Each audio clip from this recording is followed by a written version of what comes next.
what do you feel is not necessarily the fastest path to becoming very good at jiu-jitsu, but what is the path which is really a good path for a student if he wants to become better, not necessarily than others, but a better version of his own jiu-jitsu, quicker than slower? What would you say is that path?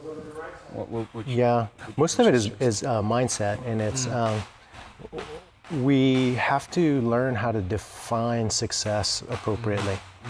And so oftentimes students, when they first start jiu-jitsu, the only way to define success is I rolled with somebody else, and did I tap them out or did they tap me out?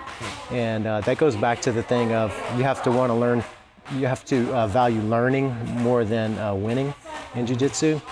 And so I talk to my students all the time about defining success, and defining success for a white belt may be my opponent got mount and then they choked me out.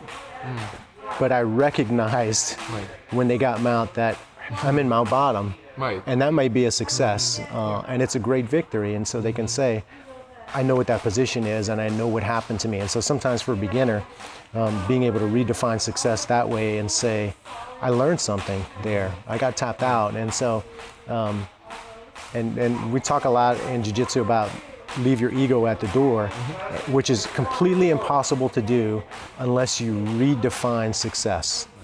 And so if success for you is always, did I tap somebody else out, you will never be able to leave your ego at the door. If success for you is something happened during that roll and I learned a little bit of something about jiu-jitsu, then it's great. And then whatever happened in the roll, whether you tapped or didn't tap, becomes completely irrelevant. And the worst thing that can happen to somebody in jiu-jitsu is they get tapped out in a roll, and then their focus becomes, I lost. If the focus becomes, what happened? And then, oh, he tapped me out because I let him get my elbow across center line. And now I know that. And then so the fact that you tapped out is completely irrelevant. And the relevant part is I learned something really cool. And so that idea of changing the focus. I'll tell you an interesting, I don't know if it's an interesting story, but it's an illustrative story. When I first started at the gym, and I think I was maybe a blue belt, so I'd been training a few months with, and I was rolling with Coach Matt, and the stars aligned and something happened, and I caught him in a knee bar, and I put it on and he tapped out. And for me, that was the most unbelievable thing that had ever happened in the world. And I thought, and my immediate feeling after that was terror, because I thought, oh my God, I tapped Matt out. What is he gonna do?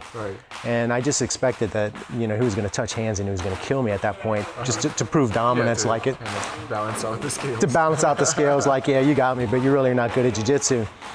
And he didn't do that, and so. I tapped him, he tapped, and then no expression on his face, and then we touched hands and we went at it again, and he didn't go at me any harder or stronger than he did before. And then I'm sure he tapped me out with something like he's done a million times before, and then that was it. And then it was like, it wasn't a big deal. And that was more than 15 years ago, and that one moment on the mat has stuck with me ever since. And it was one of the best jiu-jitsu lessons I'd ever gotten, just in mindset. And it's not a big deal. Right. When I think about what you said, and I have this image of a person who's very much about just tapping out, I have a feeling that person kind of inhibits his learning process because he's searching for only certain things, disregarding other things. It's a very limited learning path. It's interesting because sometimes the path of trying to tap somebody out and learning are aligned, and then sometimes they split. And you have to pay attention to when they split, and to know when it's time to leave this path and go on the learning path instead of the I'm trying to beat you path. And a lot of times the split happens when you have to start throwing in your attributes to make it work. And so if I get to a point where now I got to start using a lot of strength or a lot of speed or a lot of aggressive energy to make something work, that's me choosing the path of trying to win and not choosing the path of trying to learn. And so that's one way you can sort of understand it in jiu-jitsu. When I roll, now I never go above about 60% energy. Never, ever. And I'm not the best jiu-jitsu player. In this gym, every other black belt in this gym is going to beat me handily many times. But I have one thing that I do better than anybody else in the gym, and it's I'm never out of breath. Ever. I'm never out of breath. And my game stays at about 60%. Because it helps me to learn better. If I'm going at that pace, then whatever's happening, I can be mindful of it and know. It means I'm going to lose a lot more battles, but at my age, I don't really care about that so much. You're winning on other terms. On my own terms. And what it also gives me, though, is it allows me to build a game that works at that energy output. And so if, when I'm rolling, I'm always spiking my energy up to 80, 90% and getting tired, then I'm building a game that requires that. And so if I beat people, I'm beating them with my 60% energy, which allows me to sort of match up with the younger, stronger, faster guys and be able to roll and be okay and safe. And so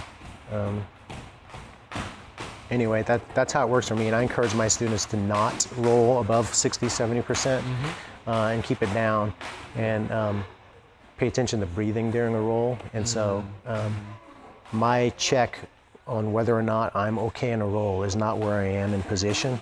I can be in a terrible position. It's checking breathing and seeing who's breathing harder. And if the other person is breathing harder than me, even if I'm in an inferior position, I'm okay.